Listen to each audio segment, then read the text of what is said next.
Hello everyone.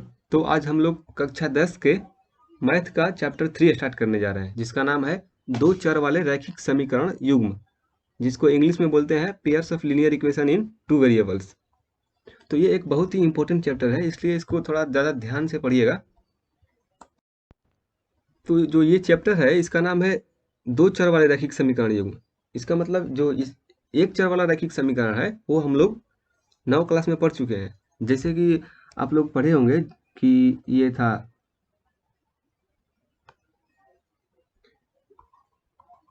ax plus B बराबर 0। मतलब जैसे उदाहरण में मैं बताऊं आपको, तो 2x प्लस 3 बराबर 0 है, तो आप यहाँ से x का मान निकाला करते थे। x बराबर माइनस का 3/2। आप लोग ये पढ़े होंगे 9th क्लास में। तो वो जो था वो आपका एक चर वाला रैखिक समीकरण था। जैसे आपको देता था 3x माइनस का 2 बराबर 2x प्लस का 1, ऐसे दे दिया था आपको। x का मान निकालना है तो क्या करेंगे, 2x को इधर भेजेंगे और -2 को उधर भेजेंगे तो +2 में हो जाएगा, तो ये x बराबर 3 हो जाएगा। तो ये सब जो उदाहरण है ये एक चर वाला रैखिक समीकरण था, जिसको ax प्लस बी के ऐसे इससे निरूपित करते हैं इसको। तो उसी तरह दो चर वाला रैखिक समीकरण पढ़ना है हम लोग को अभी। तो ये है आपका दो चर वाला रैखिक समीकरण। इसको ऐसे निरूपित करते हैं ax plus B Y plus C बराबर 0, जिसमें कि a 0 नहीं होना चाहिए और b भी 0 नहीं होना चाहिए। क्यों? जैसे देखिए आपके पास लिखा हुआ है 2x प्लस 3y प्लस 4 बराबर 0 है। तो यहाँ पे ए क्या है, ये है 2 है, और बी यहाँ पे क्या है 3 है ना। इससे तुलना करके देख लीजिए। तो ये समीकरण आपको मैंने एक उदाहरण में दिया है इसको यहाँ पे। तो यहाँ पे ए 2 है, बी बराबर 3 है।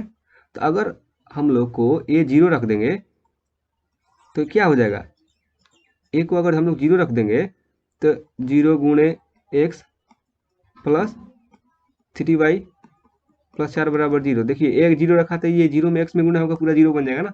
तो 3y प्लस 4 बराबर 0। तो ये सिर्फ एक चर यहाँ पे रह गया ना, तो ये इसको एक चर वाला रैखिक समीकरण बोल देंगे। तो इसीलिए यहाँ पे लिखा गया है कि ए 0 नहीं होना चाहिए और बी भी 0 नहीं होना चाहिए। अगर इसमें से कोई भी एक 0 हो जाएगा तो ये दो चर वाला समीकरण ना रह करके एक चर वाला रैखिक समीकरण बन जाएगा। तो इसीलिए इसको दो चर वाला रैखिक समीकरण तभी बोलेंगे जब ए और बी 0 ना हो। ठीक है, तो आपसे पूछेगा कि दो चर वाला रैखिक समीकरण युग्म वो, तो दो चर वाला रैखिक समीकरण है क्या। तो दो चर वाला रैखिक समीकरण आप यही बोलेंगे कि दो चर वाला रैखिक समीकरण वो है जिसको हम लोग ax plus B Y plus C बराबर 0 के रूप में निरूपित कर सकते हैं, जहाँ की a 0 ना हो और b भी 0 ना हो। क्योंकि अगर ये 0 हो गया तो ये दो चर वाला ना रह करके एक चर वाला रैखिक समीकरण बन जाएगा। जैसे कि ये हम लोग ने जैसे देखा, ये क्या है 3y प्लस 4, मतलब कि इसको ऐसे भी लिख सकते हैं 3x प्लस 4 बराबर 0। मतलब क्या है, एक चर है सिर्फ, तो ये एक चर वाला रैखिक समीकरण है ये। तो आप लोग ये समझ गए कि दो चर वाला रैखिक समीकरण होता क्या है। ठीक है, तो आइए अब और भी उदाहरण देखते हैं इसमें। तो जैसे कि आपको बहुत सारा मैं उदाहरण लिख सकता हूँ यहाँ पे। 2x प्लस 3y बराबर -5, कुछ भी लिख दे कोई। 2x माइनस का 3y बराबर 3x प्लस का 5y माइनस का 3, कुछ भी लिख दीजिए। यहाँ पे सिर्फ दो चर हैं, x और y, सिर्फ दो ही चर हैं, इसलिए ये दो चर वाले रैखिक समीकरण है। इसको इधर ले जाएंगे तो आप क्या बन जाएगा, 5y को इधर ला दीजिए -3y प्लस, तो ये माइनस में 5y हो जाएगा ना। इधर 3x है, उधर ले जाएंगे तो 2x को -2x हो जाएगा। तो ये आपका क्या बन जाएगा, 5x -5 -3 आपका माइनस का 8y बन जाएगा। और ये हो जाएगा x माइनस का 3। तो इसको हम लोग फिर से उधर ले जाएं तो आप x प्लस 2y माइनस का 3 बराबर 0 लिख सकते हैं। तो ये आपका क्या हो गया, इसके रूप में निरूपित हो गया ना। तो इसका मतलब ये दो चर वाला रैखिक समीकरण है, इसमें दो चर है, x और y दोनों चर है। तो चलिए उदाहरण तो हम लोग बहुत समझ गए, अब इसको आगे बढ़ते हैं। अच्छा, क्या आप लोग को पता है इसको रैखिक समीकरण युग्म मतलब रैखिक ही क्यों बोलते हैं, क्योंकि यह एक सीधी रेखा को दर्शाता है, इसलिए हम लोग इसको रैखिक बोलते हैं। जैसे कि आप लोग यहाँ पे देखेंगे जो एक उदाहरण लूँ मैं, 2x प्लस 3y बराबर 4 लिया मैं उदाहरण। तो यह क्या है? यह एक दो चर वाला रैखिक समीकरण है ना। तो दो चर वाला रैखिक समीकरण है तो यह एक सीधी रेखा को दर्शाता है, इसलिए इसको रेखा बोलते हैं ना, रैखिक। तो दो चर है इसमें और यह एक रेखा को दर्शाता है, इसलिए इसको दो चर वाला रेखा बोलते हैं, दो चर वाला रैखिक समीकरण। तो इसको क्या करते हैं कि जैसे कि हम लोग, आप लोग ये पढ़े होंगे 9 क्लास में, ये एक y अक्ष है, ये x अक्ष है, तो इसको x डैश y डैश, इसको मूल बिंदु बोलते हैं जिसको O से दर्शाते हैं। तो इसका निर्देशांक पढ़े होंगे आप लोग, ये 1 है, ये 2 है, ये 3 है। तो x अक्ष में इधर की तरफ प्लस होता है और इधर की तरफ माइनस होता है, -1 -2 -3। इसी तरह ऊपर जाइएगा तो y की तरफ 1 2 3, नीचे आइएगा तो -1 -2, ये हो जाएगा -3। तो आपको यहाँ पे निर्देशांक समझना बहुत जरूरी है कि निर्देशांक क्या होगा। जैसे ये आपका O है, एक मूल बिंदु है O, ठीक है, और मैं आपको एक यहाँ पे बिंदु दे दिया A, फिर आपको यहाँ पे एक बिंदु दे दिया B, फिर मैं आपको यहाँ पे एक C बिंदु दे दिया और यहाँ पे एक D दे दिया, यहाँ पर E, यहाँ पे F है और ये एक G है और यहाँ पे एक F है। तो ध्यान से इसको समझिएगा, मैं आपसे पूछ रहा हूँ कि निर्देशांक बताइए, किसका किसका, O का बताइए, A का बताइए, B C D E F सबका निर्देशांक बताइए। तो निर्देशांक देखते कैसे हैं? निर्देशांक का मतलब होता है कि x, y इसके रूप में लिखना। जो x अक्ष पे जो मान होगा उसको यहाँ पे लिखेंगे, जो y अक्ष पे मान होगा उसको यहाँ पे लिखेंगे। तो कोई भी बिंदु को पकड़िए, जैसे कि आपको क्या बोला, ये मूल बिंदु का निकालना है ना, तो वो आपका मूल बिंदु है। तो यहाँ पे x अक्ष का मान क्या है? 0 है ना। इधर जाइएगा तो प्लस में 1 हो जाएगा, बढ़ रहा है, इधर जाइएगा तो माइनस में हो रहा है ना। तो आपको O पे क्या है? x का मान 0 है और y का मान भी 0 है, क्योंकि अगर आप इधर उधर कहीं ऊपर नीचे जाइएगा तो y का मान बढ़ने लगेगा, 1 2 3, नीचे आइएगा तो -1 -2 घटने लगेगा। इसलिए O का निर्देशांक 0,0 हो जाएगा। अब A का निर्देशांक आपको निकालना है, तो A का निर्देशांक कैसे निकालिएगा? देखिए यहाँ पर A यहाँ पे बिंदु दिखाया गया है, तो ये यहाँ पर x का मान क्या है? जब जिस x का मान देखना है तो x अक्ष पे आइए ना, 90 डिग्री पर आपको आना होता है। जैसे कि ऐसे टेढ़ा नहीं जाना है आपको, सिर्फ ऐसे आना है 90 डिग्री पर एकदम, ठीक है। तो आप x अक्ष पे आइए, x अक्ष पे कूद जाइए, कूद गए तो यहाँ पे आपका कितना दिख रहा है? 1 दिख रहा है ना। तो x का मान हो गया 1 और y अक्ष पे कितना हो रहा है? y अक्ष पे कूद जाइए, देखिए ये 1 हो रहा है, तो 1,1 हो गया। उसी तरह b का निर्देशांक क्या होगा? ये है बिंदु, तो इसको x अक्ष पे कूद जाइए आप, 3 हो गया, ठीक है। यहाँ से y पे चले जाइए, यहाँ पे भी 3 हो गया। तो ऐसे x वाला पहले लिखा जाता है, फिर y वाला बाद में लिखा जाता है। फिर जैसे c है, c इसी पे बिंदु है, तो इस पे है तो x पे ही है ना, हम लोग x पे ही है, तो x अक्ष पे क्या है? देखिए x अक्ष पे ही है, तो यहाँ पे x का मान क्या है? 1 2 2 है ना। अब देखिए y अक्ष पे क्या है इसका मान, आप y अक्ष पे कूदिए, यहाँ से यहाँ पे y अक्ष पे आइए, क्या है? 0 है। 90 डिग्री पर आपको y अक्ष पे कूदना होता है, टेढ़ा टेढ़ी ऐसे नहीं कूदना होता है, बताया था मैं, सिर्फ सीधे 90 डिग्री पर कूदना होता है, ठीक है ना। कूदना मतलब ऐसे ही समझाने के लिए बता रहा हूँ, कूदना नहीं है। तो देखिए c का निर्देशांक क्या था? तो x में हो गया 2 और y में क्या हो गया? 0 ना। उसी तरह d का निर्देशांक लिखेंगे, तो d यहाँ पे एक बिंदु है, तो यहाँ पे x सबसे पहले x वाला मान लिखा जाता है ना। तो x अक्ष पाइएगा तो क्या होगा? 0 हो जाएगा, होगा ना। और y अक्ष पर क्या है मान? 3 है, तो ये d का निर्देशांक हो गया। अब आपको e का निर्देशांक लिखना है, तो e क्या है भाई? यहाँ पर देखिए x का मान क्या है? -3, y का मान क्या है? 0, सही है। x पे ही है आप, और y पर कूद जाइए यहाँ से 90 डिग्री पे, इधर जाके कूदिएगा तो क्या होगा? y का मान यहाँ पर 0 ही है ना। इधर जाइएगा तो +1, नीचे में आइएगा तो -1, बता ही दिया आपको। उसके बाद देखिए f इसको माना था और g h, तो f का निर्देशांक क्या हो जाएगा? देखिए f यहाँ पे है, x अक्ष पर कूदेंगे तो क्या हो जाएगा? -3, y अक्ष पर कूदेंगे तो -3, तो -3 -3, ठीक है। उसके बाद जी का निर्देशांक बताइए, जी का निर्देशांक क्या है? देखिए एक्स अक्ष पे कूदेंगे तो 0 और वाई अक्ष पे क्या है? -2 है, वाई अक्ष पे तो है ही ये बिंदु, तो 0, -2 हो गया।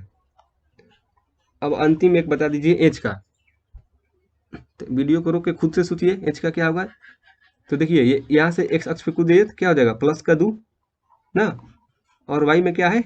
वाई अक्ष पे जाएगा तो -3। तो इस तरह से आपको ये देखना आना चाहिए, ये बहुत ही जरूरी है।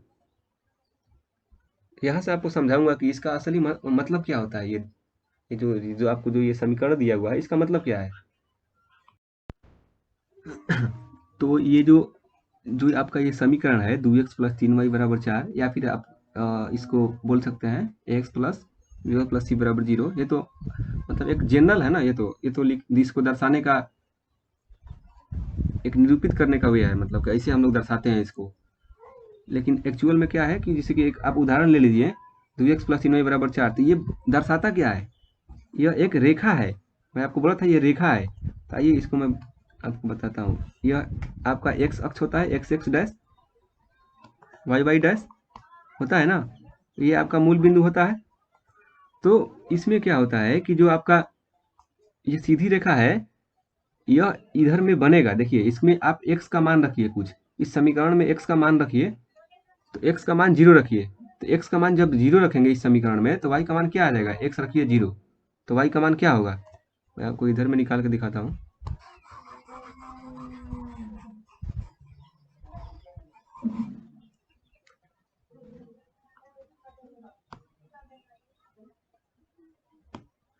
तो देखिए ये था आपके पास 2x + 3y + 4, 2x + 3y = 0 है। तो आप यहाँ में x का जगह पे 0 रख दीजिए, तो 2 × 0 + 3y = 4, तो ये 0 हो गया, 3y = 4 हो गया। तो यहाँ से y का मान क्या आ गया? 4/3 आ गया ना। तो इसको आपको क्या बनाना है? एक टेबल बनाना है। टेबल मतलब ऐसा वाला, ये खाना जैसा टेबल बनाना है, ठीक है। यहाँ पे x का मान लिखना है ऊपर में, नीचे में y का मान लिखना है। तो एक बिंदु मान लीजिए, मान लिया मैं एक a बिंदु, b बिंदु, ऐसा मान लिया बिंदु। तो x के जगह पे मैंने क्या डाला? 0। तो y की जगह पर क्या आया? 4/3 आया ना। इसी तरह b की जगह पर अब क्या डाला हूँ कि अब देखिए, तो ये एक क्या हो गया? ये निर्देशांक है, ए बिंदु है, एक ए बिंदु, जैसे कि यहाँ पे आप मान लीजिए ये 1 2 3, -1 -2 -3, ऊपर में 1 2, जितना मन उतना जा सकते हैं आप, इधर -1 -2 -3 ऐसे करेंगे। तो यहाँ पे जो ए बिंदु है ये एक बिंदु है जिसका निर्देशांक क्या है? x का मान कितना है? 0, y का मान कितना है? 4/3। तो 0, 4/3 एक निर्देशांक है। तो a को हम लोग कैसे बनाएंगे? x का मान 0 मतलब इस अक्ष पे कहीं होगा, और y का मान 4/3, मतलब 1 और 0 के बीच में आएगा कहीं पे 4/3। मान लीजिए ये है 4/3, तो 0, 4/3, तो x का मान 0, y का मान 4/3, तो ये हो गया आपका बिंदु। तो ये बिंदु a है। उसी तरह एक b बिंदु ढूंढना है। तब फिर से अब x का मान हम लोग जैसे 0 रखे थे, उसी तरह x का मान कुछ रख लीजिए, जो मन में आता है वो रख लीजिए।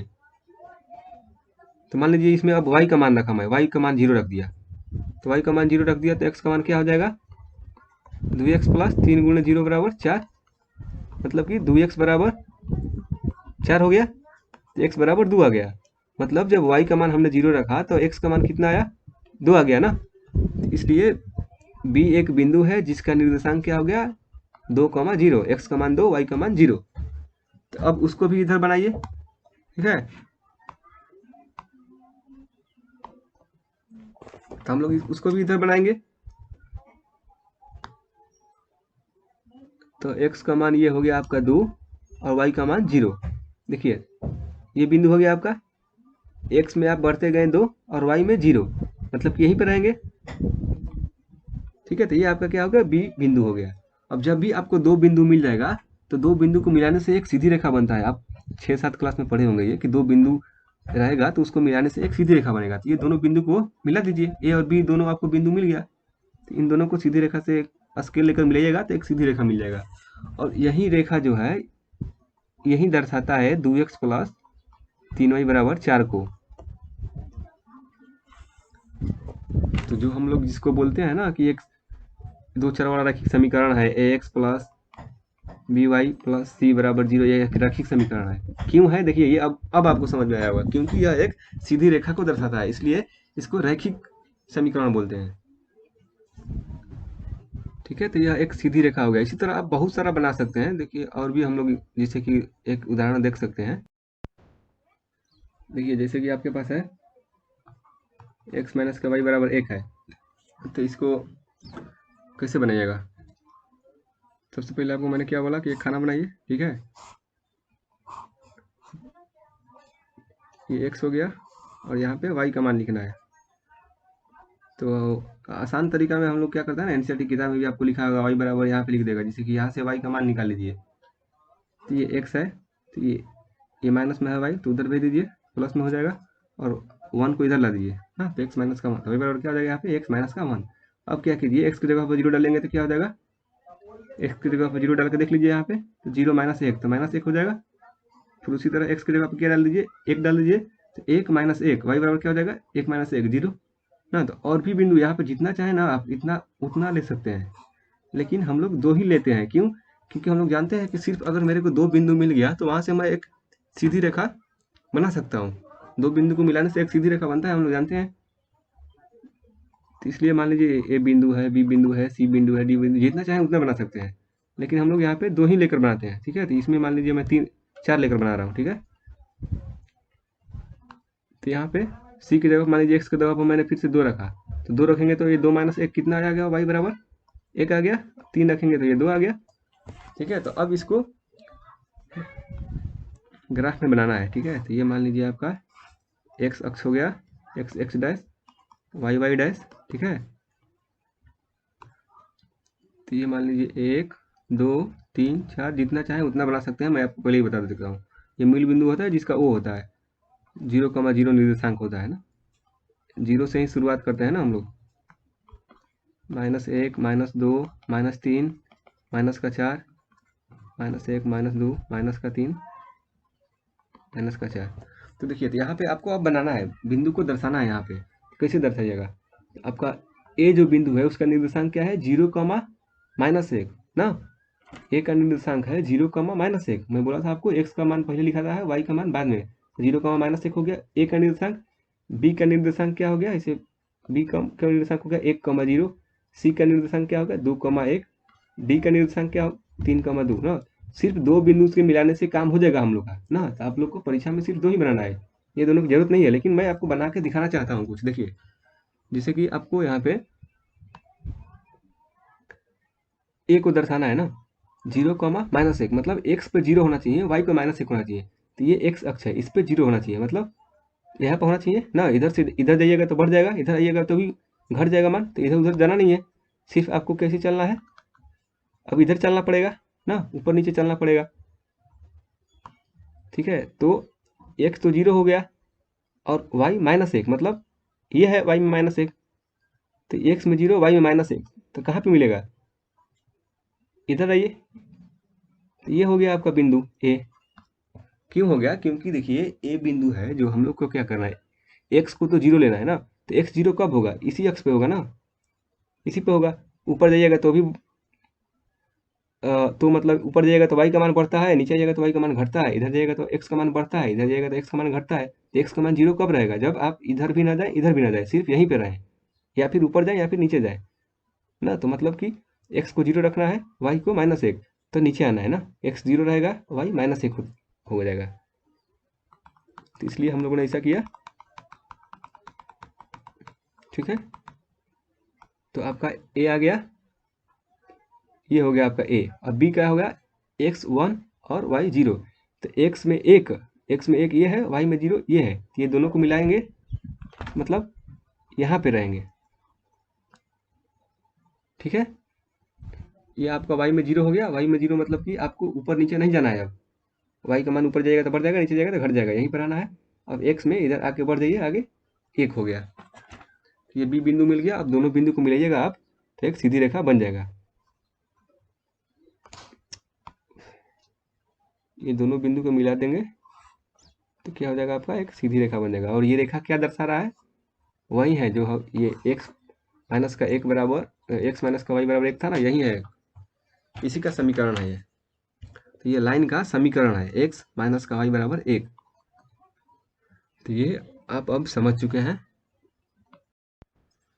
और जो आपका ये c और d था, देखिए x को 2 और y को 1 रखिए।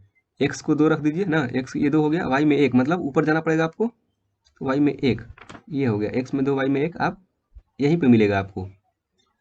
तो c भी यहीं पर आएगा, इसी रेखा पाएगा। जो d होगा 3,2 x y में 2 और x में 3 ना, तो ये d हो गया। तो आप जितना भी बिंदु लेंगे तो सब इसी पर आएगा, इसी रेखा पर आएगा ना। तो इसलिए हम लोग बोलते हैं कि सिर्फ 2 बिंदु ले लीजिए और मिला दीजिए, स्केल लेकर मिला दीजिए, ठीक है, तो वो सीधी रेखा बन जाएगा आपका। तो इसलिए हम लोग सिर्फ 2 ही बिंदु लेते हैं, ये लेने की जरूरत नहीं है ना, फालतू का समय अपना वो बर्बाद होगा ना, इसलिए 2 बिंदु लेकर बना देना है आपको। और देखिए, और ये सब क्या है ना, तो ये आपका एक सीधी रेखा का समीकरण है, x माइनस एक बराबर 3। और इसका हल, इस समीकरण का हल मतलब इसको कौन कौन सा मान रखने पर ये आ रहा है, ये इसको हल बोलते हैं। जैसे ये चारों इसका समीकरण का हल है। तो इस पे कितना हल होंगे, अनंत हल होंगे ना, अनंत बिंदु है, एक रेखा पे अनंत बिंदुएं होती हैं, हम लोग ये पहले से ही जानते हैं, 6-7 में ही पढ़े हुए हैं कि एक रेखा पर बहुत सारे अनंत बिंदु होते हैं, तो अनंत हल भी होंगे इसके। तो इसलिए इस पे बहुत सारा हल है। और वो हल कैसे निकालेंगे आप, इसमें कुछ भी मान रख दीजिए, यहाँ पर 3 रखा था 4 रख दीजिए, -1 रख दीजिए, -2 रख दीजिए, -3 रख दीजिए, बनाते जाइए, एक्स वाई का मान निकलते जाएगा। वो सारा ये इसका इसका इसका निर्देशांक लिखते जाइए, वही सब निर्देशांक ही तो हल है उसका। तो इस तरह से आप जब एक समीकरण दिया था तो हमने बनाया। अब आइए दो रेखा को एक साथ बनाएंगे हम लोग। तो अब आइए आपको मैं उदाहरण दे रहा हूँ, एक क्वेश्चन, x माइनस वाई बराबर 2, समीकरण एक हो गया। एक और समीकरण है x प्लस के वाई बराबर 2, ये दूसरा समीकरण है। तो इस दोनों समीकरण का हल निकालना है आपको ना। तो इन दोनों समीकरण का जो हल होगा वो क्या होगा, तो हल निकालने का बहुत सारा तरीका है, ठीक है। तो अब उन सारा तरीका को हम लोग एक एक करके पढ़ेंगे। तो वो सारा तरीका कौन कौन सा है, आइए मैं आपको थोड़ा सा बता देता हूँ, उसके बाद फिर एक एक करके पढ़ेंगे। तो देखिए, ये है आपका एक रैखिक समीकरण युग्म को हल करने का विधि। कितना विधि है हम लोग के पास, बहुत सारा विधि है, लेकिन मेन रूप से मतलब यही है। पहला विधि है बीजगणितीय विधि और दूसरा ग्राफीय विधि ना। तो बीजगणितीय विधि को इंग्लिश में क्या बोलते हैं, अलजेब्रिक मेथड, और ग्राफीय विधि को ग्राफिकल मेथड। इसको ग्राफीय विधि या फिर आप इसको ये ज्यामितीय विधि भी बोला जाता है, ठीक है, तो वो भी लिख लीजिएगा। तो ये सब क्या है, एक रैखिक समीकरण को हल करने की विधि है। तो जो बीजगणितीय विधि है ना, इसके अंदर भी 3 ठो है। बीजगणितीय विधि का मतलब क्या है, इसके अंदर 3 ठो आता है। एक प्रतिस्थापन विधि से आप कर सकते हैं, जिसको इंग्लिश में सब्स्टिट्यूशन कहते हैं ना। विलोपन विधि, जिसको इंग्लिश में एलिमिनेशन मेथड कहते हैं। तीसरा है वज्रगुणन विधि, जिसको इंग्लिश में क्रॉस मल्टीप्लिकेशन मेथड कहते हैं, ठीक है। तो प्रतिस्थापन विधि, विलोपन विधि और वज्रगुणन विधि, ये तीनों क्या है, तीनों बीजगणितीय विधि है। और ग्राफीय विधि क्या है कि आप ग्राफ व्राफ बना करके, एक्स अक्ष और वाई अक्ष पे ग्राफ बना करके उससे आप हल निकालेंगे। ये सब क्या है, हल निकालने का तरीका है। हल का मतलब क्या होता है, हल का मतलब होता है कि एक्स और वाई का मान निकालना। मतलब जैसे कि आपके पास एक एक्स प्लस वाई बराबर 2 है, एक्स माइनस का वाई बराबर 1 है, तो एक्स और वाई का हल बताइए जिसके लिए ये दोनों समीकरण एक दूसरे को सेटिस्फाई कर जाए। मतलब क्या होता है कि ये दोनों समीकरण जो है, एक्स और वाई का वो मान बताइए जिसके लिए इसमें भी डालने पे 2 आ जाए और इसमें डालने पर 1 आ जाए, मतलब वो दोनों का हल हो। तो वो हल होता है दोनों समीकरण का हल। तो इस हल को निकालने का बहुत सारा तरीका है। तो एक एक करके हम लोग पढ़ेंगे, बहुत ही आसान है, समझ जाएंगे आप। तो आइए सबसे पहले हम लोग क्या पढ़ेंगे, ग्राफीय विधि को पढ़ते हैं, ठीक है। तो आइए आपके पास ये एक उदाहरण है, इसको ग्राफीय विधि से इसका हल निकालना है। तो ग्राफीय विधि से हल कैसे निकालेंगे? सबसे पहले क्या करेंगे, दोनों को ग्राफ बनाएंगे हम लोग। मैं ग्राफ बनाना आप लोग को बता दिया हूँ। तो पहले इसका ग्राफ बनाते हैं हम लोग, ठीक है, फिर उसका बनाएंगे पारी करके, एक एक करके।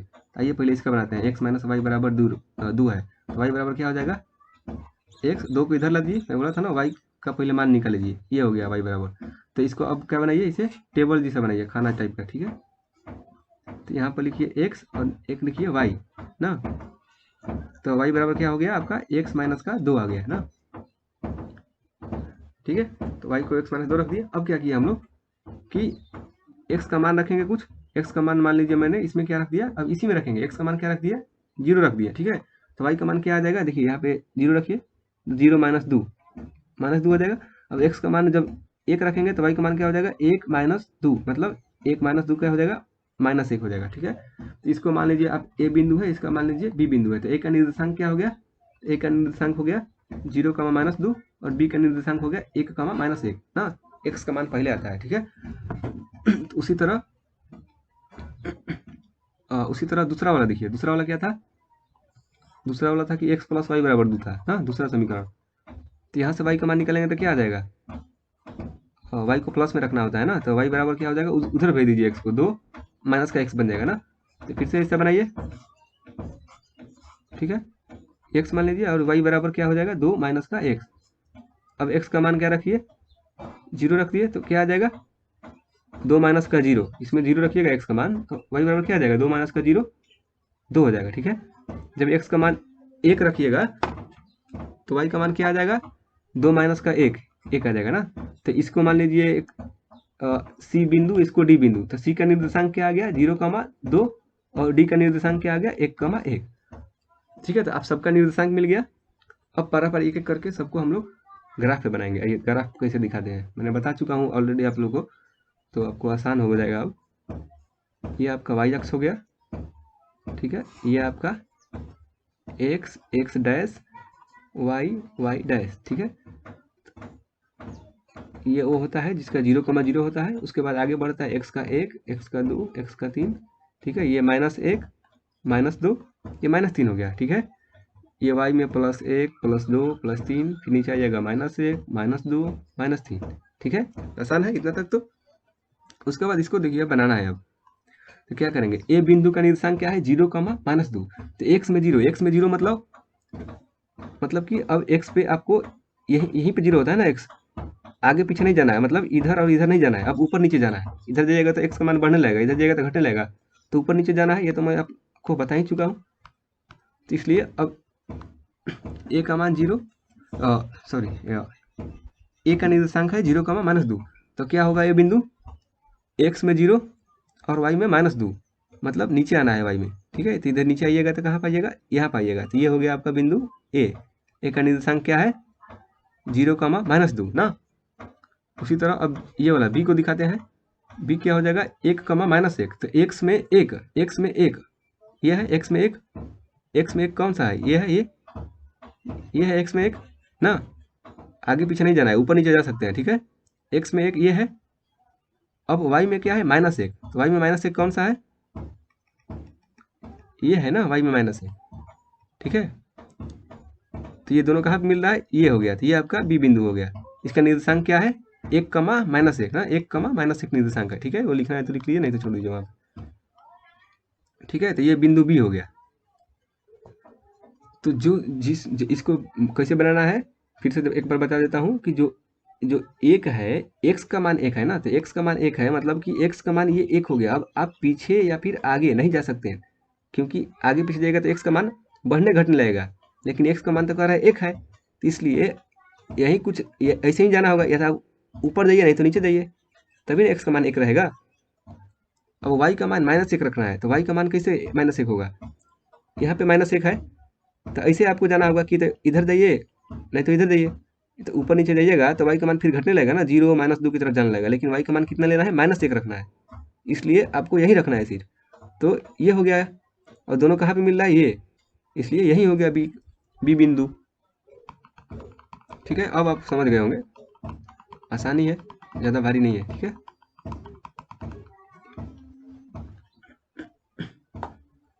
तो अब ए बिंदु मिल गया आपको, बी बिंदु मिल गया, ये दोनों को मिला दीजिएगा तो क्या हो जाएगा, आपको मैं बता दिया था, दोनों बिंदु को मिलाने से यह रेखा बन जाता है। कौन सा रेखा है ये?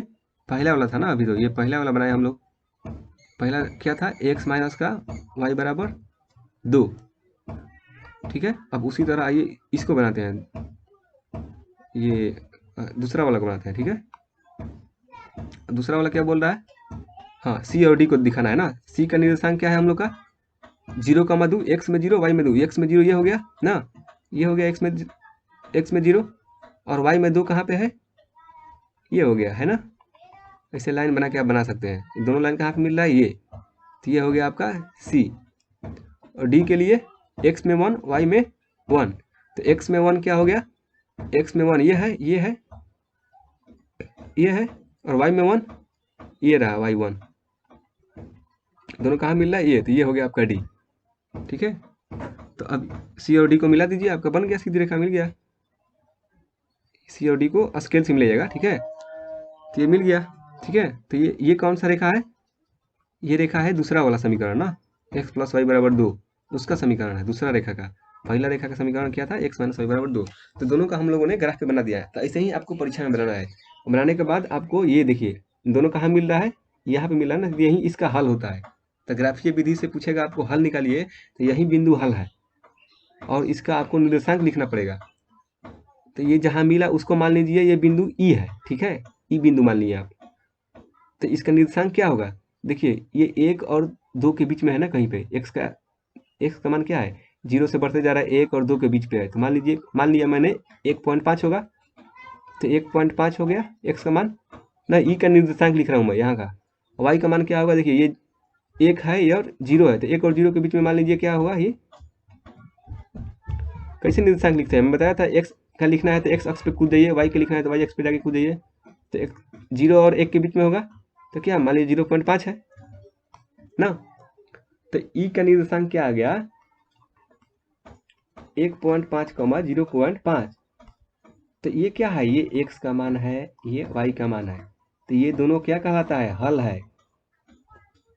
ये दोनों समीकरण का हल क्या निकला, x बराबर 1.5 y बराबर 0.5, ये हल है। जो दो रेखा जहां पर आपस में मिलती है वही उसका हल होता है। ठीक है, अगर दोनों रेखा मान लीजिए ऐसे बन जाता, जैसे ये एक्स एक्सिस वाई एक्सिस है, एक ऐसे बन जाता और एक ऐसे बन जाता कि दोनों मिलता ही नहीं एक दूसरे को, तो इसका हल होता ही नहीं, कोई हल नहीं उसका। ठीक है, तो इसको फिर से देखिएगा, आपको अच्छे समझ में आएगा। देखिए, तो फटाफट मैं आप लोग को 3 ठो उदाहरण दे रहा हूँ, तीनों उदाहरण अच्छे से समझिएगा कि आपको याद करना है इस तीनों को। जैसे एक है एक्स माइनस का 2y बराबर 0। ठीक है, और दूसरा समीकरण है 3x प्लस 4y माइनस का 20 बराबर 0। ठीक है,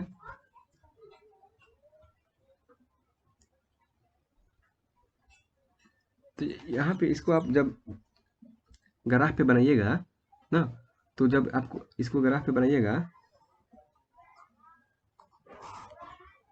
तो क्या करेंगे, इसका पहले इसको बनाएंगे, पहले ऐसे खाना जैसा बनाकर। ठीक है, दो बिंदु निकालेंगे, उसका निर्देशांक निकालेंगे ना, और उसके बाद दोनों बिंदु को यहाँ पे दर्शाएंगे ना, तो ऐसा कुछ रेखा बनेगा। फिर इसको भी बनाएंगे आप अलग से ऐसे खाना बनाकर, फिर इसका भी ऐसे ही ग्राफ में दिखाएंगे ना, तो फिर वो देखेंगे कि दोनों कहाँ पे मिल रहा है, तो वो जहाँ मिलेगा वो उसका हल होता है ना। ग्राफीय विधि द्वारा हल निकालना है हम लोग को, तो ये उसका हल होता है। लेकिन इसको निकालने का कुछ फार्मूला भी दिया गया है ना, तो वो फार्मूला क्या है, देखिए मैं उस फार्मूला को बताने से पहले आप लोग को एक छोटा सा चीज बता देता हूँ।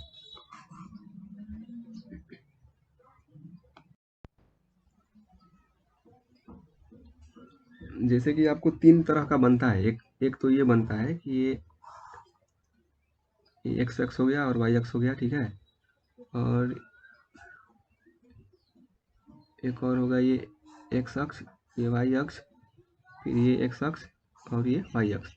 ठीक है, तो अगर आपका दोनों रेखा एक दूसरे के समांतर हो गया, या फिर दोनों रेखा एक दूसरे के प्रतिच्छेदी, जो हमने अभी बना के देखा था, प्रतिच्छेदी मतलब एक जगह मिलता हो, प्रतिच्छेद करता हो, एक दूसरे को काटता हो, उसे छेदी कहते हैं ना, प्रतिच्छेदी रेखा। या फिर समांतर रेखा हो सकता है ना, या फिर संपाती रेखा। संपाती रेखा मतलब कि दोनों रेखाएं, जैसे ये एक रेखा है, उसी के ऊपर एक और रेखा आ गया, मतलब ये एक AB रेखा है और उसी के ऊपर एक और CD रेखा आ गया, तो संपाती हो गया, एक दूसरे के ऊपर संपाती रेखा हो गया। ठीक है, तो ये दूसरे संपाती रेखा ही कहलाएंगे ना। ये क्या होगा, प्रतिच्छेदी ना, प्रतिच्छेदी रेखाएं कहलाएंगे। ठीक है, और ये दोनों क्या कहलाएंगे, समांतर रेखाएं कहलाएंगे। ठीक है, तो क्यों, तो देखिए ये दोनों समांतर रेखाएं हैं, तो समांतर रेखा क्या आप लोग जानते हैं कि समांतर रेखा वो रेखा होती है जो कहीं नहीं मिलती है एक दूसरे को। तो इसको आगे बढ़ाएंगे तो कहीं नहीं मिलेंगे ना, तो एक दूसरे को कभी नहीं मिलेंगे ये, तो इसलिए ये समांतर रेखाएं होंगे। तो जब मिलेंगे ही नहीं तो इसका हल क्या होगा, हल होगा ही नहीं ना, कोई हल नहीं, हल 0 हो गया, कोई हल ही नहीं है इसका, कोई हल नहीं। ठीक है, समांतर रेखा का कोई हल नहीं, और प्रतिच्छेदी रेखा एक दूसरे को एक जगह मिले ना, तो एक हल, इसका क्या होगा, एक हल। संपाती रेखा का देखिए कितना हल है, कहाँ जगह कहाँ मिल रहा है एक दूसरे को, इसी के ऊपर आके बैठ गया ना ये, तो 1 2 3 4 अनंत अनंत हल है, जितना सारा बोल सकते हैं आप, अनंत। ठीक है, तो इसको अनंत हल या फिर अनंत हल बोल सकते हैं, या फिर बोला जाता है कि अपरिमित रूप से अनेक हल ना, अपरिमित रूप से अनेक हल, मतलब इसके बहुत सारे हल हैं, अनेक हल। ठीक है, तो ये आपको देखने का भी एक फार्मूला बताया गया है आपको। देखिए जैसे कि आपके पास ये दिया रहता है ना, 2x प्लस 3y प्लस 5 बराबर 0 ना, तो ये क्या था, ax plus by plus c बराबर 0 था, ये a का मान था, ये b का मान था 3, a का मान 2, c का मान 5 ना, था ना। तो उसी तरह इसको मान लीजिए आपके पास दो समीकरण है, जिस दो समीकरण है, जो है पहला समीकरण है कि a1x plus b1y plus c1 बराबर 0, दूसरा समीकरण है कि a2x plus b2y plus c2 बराबर 0 ना। तो समांतर रेखाएं ऐसे ग्राफ बना के चेक करेंगे तो कितना समय लग जाएगा ना, तो इसलिए एक फार्मूला है, इसको याद कर लेना है और फटाफट बनेगा। ठीक है, तो फार्मूला के अनुसार कि उस फार्मूला बोलता है कि अगर a1 बटा a2 ना, a1 बटा a2 और b1 बटा b2 दोनों एक दूसरे के बराबर आ जाए ना, लेकिन c1 बटा c2 के बराबर ना आए ना, तो वो कौन सी रेखा होगी, वो समांतर रेखा होगी। और उसके कितने हल होंगे, उसके कोई भी हल नहीं होगा ना, समांतर रेखा एक दूसरे को कभी मिलता ही नहीं है, तो हल किसे हो जाएगा। ठीक है, तो ये आपको याद करना पड़ेगा, और समझ भी सकते हैं आप, फिगर बना के दिखा दिया हम आपको, अच्छे से समझ में आ जाएगा। उसके बाद प्रतिच्छेदी रेखा किसको बोलेंगे, जब a1 बटा में a2 b1 बटा b2 के बराबर ना हो, c1 बटा c2 के बारे में कुछ भी नहीं दिया गया है ना, तो उसको देखना ही नहीं है आपको, खाली ये चेक करना है कि ये दोनों भागा देने पे आ रहा है कि नहीं ना। तो अगर ये दोनों बराबर नहीं है तो इसका मतलब उसके एक हल होंगे ना, एक दोनों रेखा एक दूसरे को मिलेंगी एक जगह पे, तो एक हल होंगे, और वो रेखा कौन सी रेखा कहलाएंगी, प्रतिच्छेदी रेखा।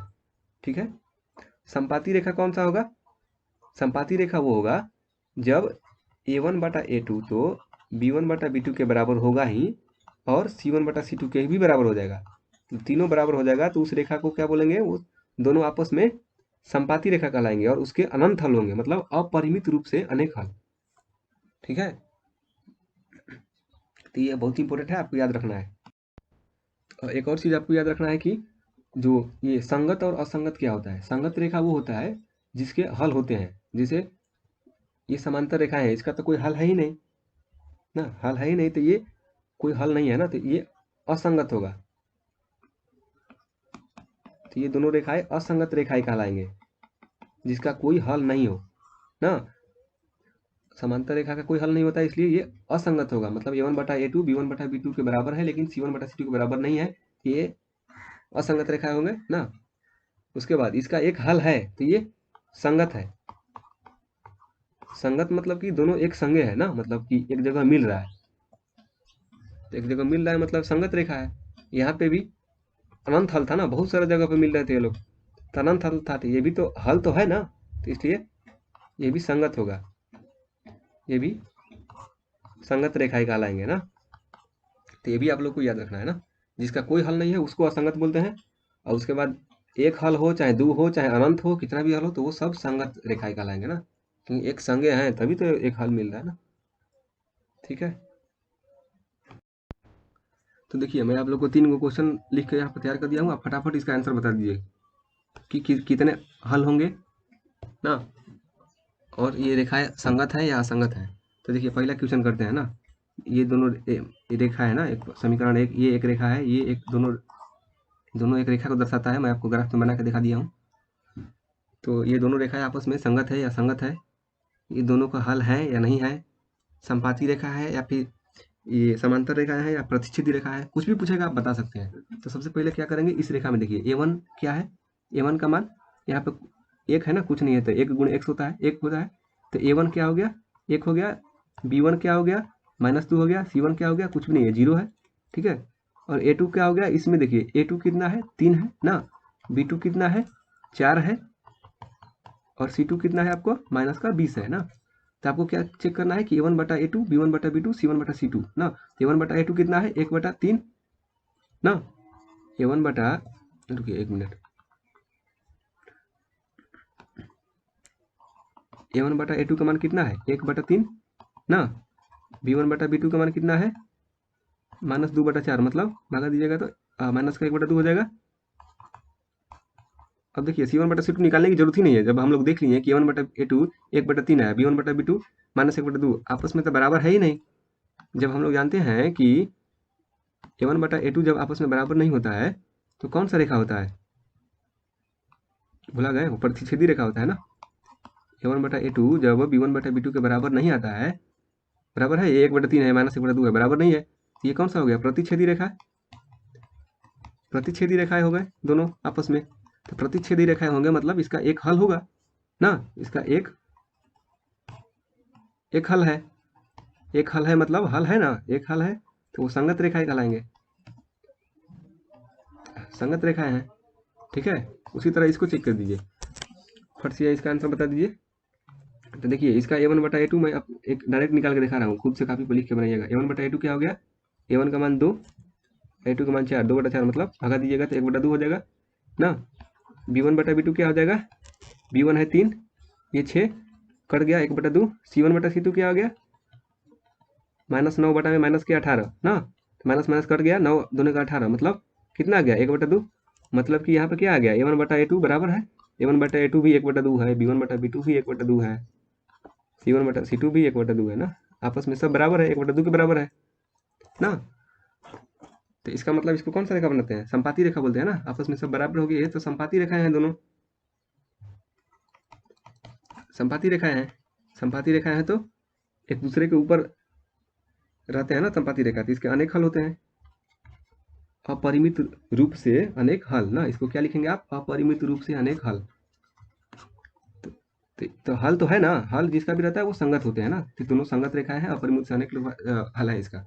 ठीक है, अच्छा अब अंतिम वाला ये देख लीजिए, इसका A1 बटा A2 कितना है, तो इसका A1 बटा A2 कितना है, 1/2 हो गया, B1 बटा B2 कितना है, 2/4, मतलब कट जाएगा, 1/2 हो जाएगा। ठीक है, C1 बटा C2 कितना है, -4 बटा में माइनस का 12, ओ सॉरी, -4 बटा -12, तो माइनस माइनस कट जाएगा, 4 12, 1/3 आ गया ना।